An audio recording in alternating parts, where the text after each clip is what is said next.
Hello friend, नमस्कार। GK जी इस video में आप सभी का स्वागत है। आज हम चंद्रयान 3 के बारे में आपको बताएंगे।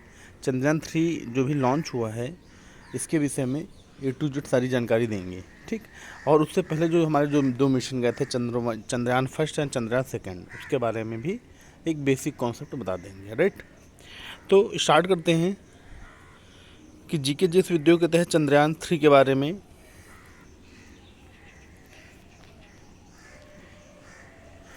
चंद्रयान 3 हाल ही में 14 जुलाई दोपहर 2:35 पर इसरो द्वारा सतीश धवन अंतरिक्ष केंद्र श्रीहरिकोटा से चंद्रयान 3 को लॉन्च किया गया है। तो पेपर में पूछा जाता है कि चंद्रयान 3 किस तारीख को लॉन्च किया गया, तो 14 जुलाई को लॉन्च किया गया। कितने बजे लॉन्च किया गया, तो 2:35 पे लॉन्च किया गया। कहाँ से लॉन्च किया गया, तो सतीश धवन अंतरिक्ष केंद्र से लॉन्च किया गया, श्रीहरिकोटा से, ठीक। चंद्रयान 3 को लॉन्च किया गया। नेक्स्ट पॉइंट है चंद्रयान 3 मिशन। इसके विषय में क्या है, तो चंद्रयान 3 मिशन के तहत कहा जाता है तो यह प्रक्षेपण LVM M3 M4 से किया गया था, जिसमें प्रोपल्शन मॉड्यूल, लैंडर और रोवर से 3 घटक थे, ठीक। ये पूछा जाता है कई बार कि किस मिसाइल से भेजा गया, तो LVM3M4 ये बेटा पेपर में कई बार पूछा जाता है ना, ये, ठीक। इसके 3 घटक हैं, प्रोपल्शन मॉड्यूल और लैंडर और रोवर। प्रोपल्शन मॉड्यूल बेटा ये नीचे वाला भाग है, और लैंडर और रोवर ये दोनों ऊपर वाले भाग हैं। लैंडर और रोवर और प्रोपल्शन मॉड्यूल नीचे है, ठीक। इसके बारे में मैं ही बता रहा हूँ आपको, ठीक। अब इसके विषय में अगर बात की जाए इसका क्या काम है, तो कहा गया इस मिशन का उद्देश्य इंटरप्लेनेटरी मिशनों के लिए आवश्यक नई प्रौद्योगिकियों को विकसित करना और प्रदर्शित करना है। चंद्रयान 3 की यात्रा में लगभग 42 दिन लगने का अनुमान है। मतलब 23 अगस्त 2023 को इसकी चंद्रमा पर लैंडिंग निर्धारित होगी।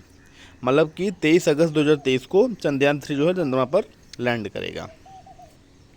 तीसरा पॉइंट है, यदि यह मिशन सफल रहता है तो चंद्रमा के दक्षिणी ध्रुव के समीप सॉफ्ट लैंडिंग करने वाला यह पहला मिशन होगा। भारत का साउथ पोल ने दक्षिणी ध्रुव में सॉफ्ट लैंडिंग करने वाला यह पहला मिशन होगा, ठीक। एवं चीन, अमेरिका, रूस और चीन के बाद भारत चंद्रमा की सतह पर सॉफ्ट लैंडिंग करने वाला चौथा देश बन जाएगा। दुनिया का चौथा देश बन जाएगा जो सॉफ्ट लैंडिंग करेगा। अभी तक अमेरिका, रूस और चीन कर चुके हैं चंद्रमा पर सॉफ्ट लैंडिंग दक्षिणी ध्रुव पे, साउथ पोल पे, ठीक। इधर भारत ने प्रयास किया है और उम्मीद है सफलता मिलने की चांस है, राइट। अब बात करते हैं चंद्रयान 3 के पेलोड्स। पेलोड्स मतलब जो मैंने पहले बताया, प्रोपल्शन मॉड्यूल और नीचे के 2 जो थे, और ऊपर वाला लैंडर और रोवर, इसके विषय में, ठीक। तो चंद्रयान 3 के पेलोड्स जो थे, पेलोड विशिष्ट उद्देश्य के लिए उपग्रह पर ले जाने वाला तकनीकी उपकरण एक है। पेलोड मतलब होता है विशिष्ट उद्देश्य के लिए उपग्रह पर ले जाने वाला तकनीकी उपकरण। इसके तहत पहला पार्ट आ जाता है प्रोपल्शन मॉड्यूल पेलोड, ठीक। इसमें बेटा क्या है, तो इसमें शेप SHAPE नीचे वाला, जिसे बोलते हैं spectropolarimetry of habitable planet earth. S का मतलब होता है स्पेक्ट्रोपोलरिमेट्री ऑफ हैबिटेबल, H का मतलब हैबिटेबल, HA का मतलब हैबिटेबल, P का मतलब प्लैनेट, E का मतलब अर्थ। इसका काम है चंद्रमा के ऑर्बिटर से पृथ्वी के वर्णक्रमीय और ध्रुवीय मीट्रिक माप का अध्ययन करना।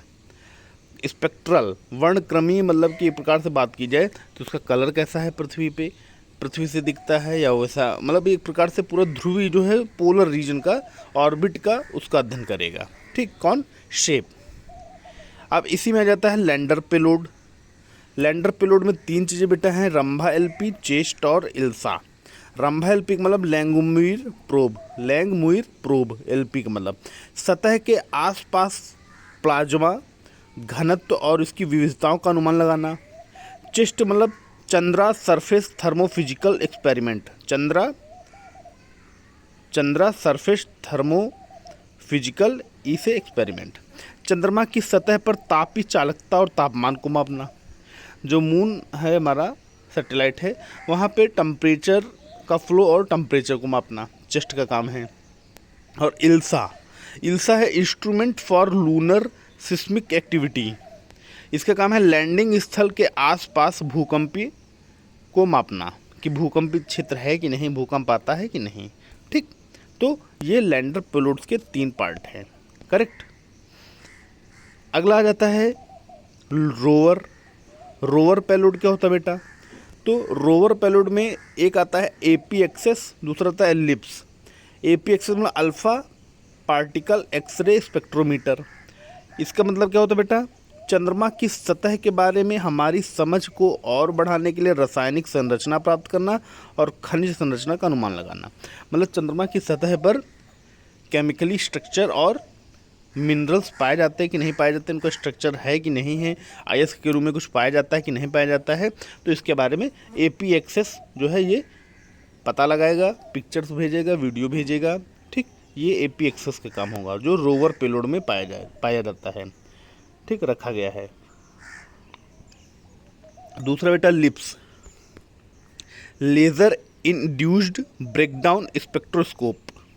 चंद्रमा लैंडिंग स्थल के आसपास मिट्टी और चट्टानों के मौलिक संरचना का निर्धारण करेगा। जहाँ चंद्रमा उतरेगा उसके आसपास जो सॉइल है, रॉक्स है, उनके जो फंडामेंटल स्ट्रक्चर हैं उसका निर्धारण करेगा कि किस तरह का वहाँ पर माहौल है, कैसा चीज़ वहाँ पे पाई जाती, कैसे चट्टानें पाई जाती हैं। राइट।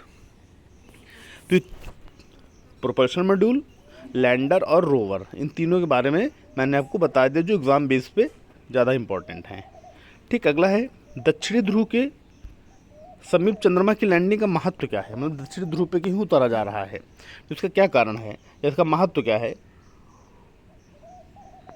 तो इस बेटा इसका महत्व पहला है, चंद्रमा का दक्षिणी ध्रुवीय भूमध्य रेखा क्षेत्र की तुलना में काफ़ी अलग और अधिक चुनौतीपूर्ण भूभाग है। यानी चंद्रमा का अगर गोल गोल चंद्रमा उसका बीचों बीच जो है भूमध्य रेखीय क्षेत्र है, तो और उसके दक्षिण में दक्षिण ध्रुव है जो काफ़ी अलग और अधिक चुनौतीपूर्ण भूभाग माना जा रहा है। बेटा यह कहा जाता है यहाँ सूर्य का प्रकाश पहुँचना दुर्लभ है, जिसके कारण यहाँ तापमान -230 डिग्री सेल्सियस तक पहुँच जाता है। उसके अलावा इसमें कहा गया चंद्रमा के दक्षिणी ध्रुव पर अत्यधिक विपरीत परिस्थितियां हैं, परंतु इस क्षेत्र का पता लगाना महत्वपूर्ण है क्योंकि यह भविष्य में अंतरिक्ष अन्वेषण को प्रभावित कर सकता है। जो हमारे अंतरिक्ष में जो हमारे सैटेलाइट से अन्य चीज़ें भेजी जा रही हैं, जो भी चीज़ है, तो दक्षिणी ध्रुव का पता लगाना अति आवश्यक है कि मान लो कोई वैसी परिस्थिति या वैसी चीज़ें घटना घटे जिससे अन्य सभी पृथ्वीवासियों को भी नुकसान पहुँचे। तो इसलिए इसकी जानकारी है, इसके बारे में जानना बहुत ज़रूरी है। ठीक, चंद्रयान 3 के अलावा अन्य जो मिशन थे, अन्य मिशन, तो जिसमें पहला है चंद्रयान फर्स्ट। भारत का चंद्रमा का अन्वेषण मिशन 2008 में चंद्रयान फर्स्ट के साथ शुरू हुआ। पहला जो हमारा चंद्रमा अन्वेषण मिशन हुआ 2008 में हुआ। इसका उद्देश्य था चंद्रमा की त्रिआयामी एटलस निर्मित करना और खनिज मानचित्रण करना। मतलब त्रिआयामी, 3 डायमेंशनल पिक्चर और जो हमारे मिनरल्स पाए जाते हैं उनके चित्र भेजना। प्रक्षेपण कहाँ से भेजा? PSLV C11, बहुत बार पेपर में पूछा गया। चंद्रयान फर्स्ट जो किससे भेजा गया? PSLV C11। चंद्रयान ने चंद्रमा की सतह पर पानी और हाइड्रोक्सिल का पता लगाने के साथ महत्वपूर्ण खोजें की। इसने चंद्रमा की सतह पर पानी और हाइड्रोक्सिल का पता लगाने का सहित महत्वपूर्ण खोजें की। ठीक, अब चंद्रयान 2 का काम क्या था? चंद्रयान 2 में एक ऑर्बिटर, एक लैंडर और एक रोवर थे। जैसे इसमें इधर प्रोपल्शन मॉड्यूलेशन है, वैसे इसमें एक ऑर्बिटर था पहले। चंद्रयान 2 में एक ऑर्बिटर, लैंडर और रोवर शामिल था, जिसका लक्ष्य था चंद्रमा के दक्षिणी ध्रुव के समीप अन्वेषण करना था। प्रक्षेपण यान कौन सा था इसका अगर बात की जाए? मतलब कौन सी मिसाइल थी, कैसे भेजा गया? तो GSLV Mark 3 MA1। ये भी पेपर में कई बार पूछा गया क्वेश्चन। पेपर में कई बार ये क्वेश्चन आ चुका है कि चंद्रयान 2 जो है किस मिसाइल से, किस प्रक्षेपण यान से भेजा गया?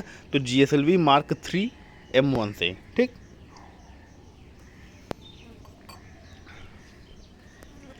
यद्यपि लैंडर और रोवर चंद्रमा की सतह पर दुर्घटनाग्रस्त हो गए थे, परंतु ऑर्बिटर ने सफलतापूर्वक डेटा एकत्र किया और सभी अक्षांशों पर पानी के प्रमाण पाए कि जितनी भी लैटिट्यूड लाइन्स हैं चंद्रमा पर, लैटिट्यूड मतलब कि ये जितनी लैटिट्यूड लाइन पाई गई हैं, बताया जा रहा है यहाँ पर क्या, पानी की मात्रा है, पानी यहाँ पे पाया जा रहा है। ठीक, ये इसकी जानकारी दे पाया था। उसके बाद वहाँ पर ये दुर्घटनाग्रस्त हो गया था और ख़त्म हो गया था। ठीक, तो उम्मीद है चंद्रयान-3 के बारे में आपको पता चला होगा। ठीक बेटा, वीडियो जैसी भी लगी हो लाइक कमेंट व शेयर जरूर करें तथा चैनल जीके जीएस वीडियो को सब्सक्राइब करना ना भूलें। सब्सक्राइब करें तथा बेल आइकन को जरूर दबाएं। ओके फ्रेंड्स, थैंक यू, धन्यवाद, नमस्कार।